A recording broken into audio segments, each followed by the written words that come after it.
Ito ang isa sa pinaka-favorite kong SUV. I got you ulit.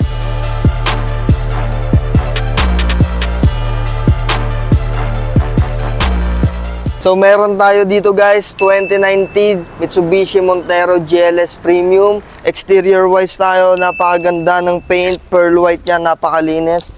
18 inches Vogue Race Mags, ayan, naka BF Goodrich na tires, napakaganda ng tires.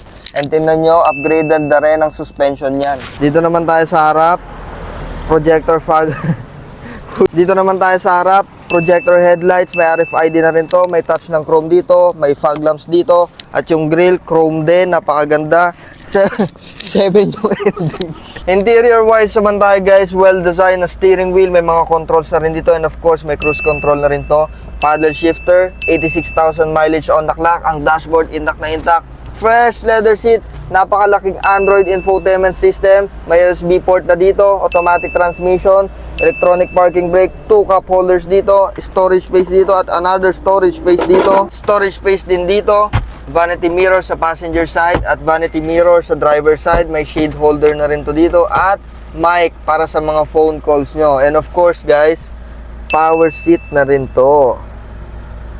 May wooden touch na rin yan dito at premium yung leather na ginamit dito. Dito naman tayo sa second row guys, okay naman ang legroom, ang headroom okay din, 6 flat ang height ko, may mga USB port siya dito, power outlet dito, aircon vents dito at aircon controls dito. Meron na rin siyang armrest at 2 built-in cup holders. And guys, meron na rin siyang third row seat, it's an SUV so it's a 7-seater.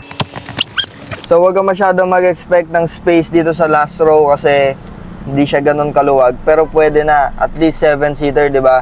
Pero meron naman siyang 2 built-in cup holders dito, so pwede na. Aircon vents niya hanggang dito rin.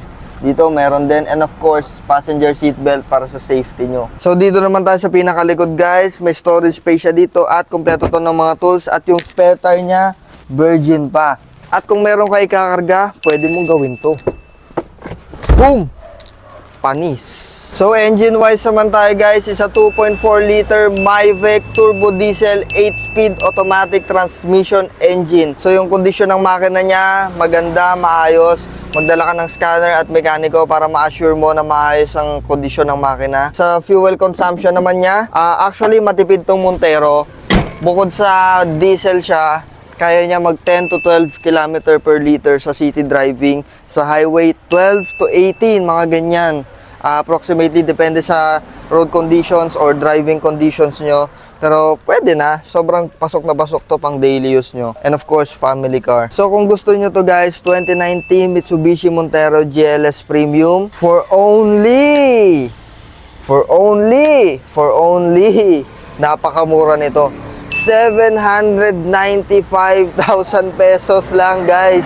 Naka Montero ka na. Parang lumang Montero lang yung binili mo sa presyo na yon. So 795,000 pesos, modelo na, 2019 model, upgraded pa yung mags and tires, napakaganda, new face, new look, upgraded technology, lahat. Ewan ko na lang pag namahalan ka pa dito. 795,000 pesos, huwag ka na matulog, pumunta ka na dito, i-reserve mo na to. So pwede to sa financing, trade-in, and cash transactions. Sa financing, 1-day approval, high approval rate and hassle-free transaction dito sa Darsgen Auto Exchange. Sa cash naman, sobrang basic lang para ka lang bumili ng candy. Sa trade-in, dali mo yung auto gusto mo i-trade, appraise natin na maayos or mamili ka sa over 50 units available natin dito sa showroom natin. Dito lang kami sa Las Piñas BF Resort. Weisyo lang, Darsgen Auto Exchange, madali lang kami puntahan. So huwag ka na matulog, tumawag ka na sa akin, book mo na yung test drive mo. So ayun, antayin kita, tumawag ka na. Thank you guys, peace out.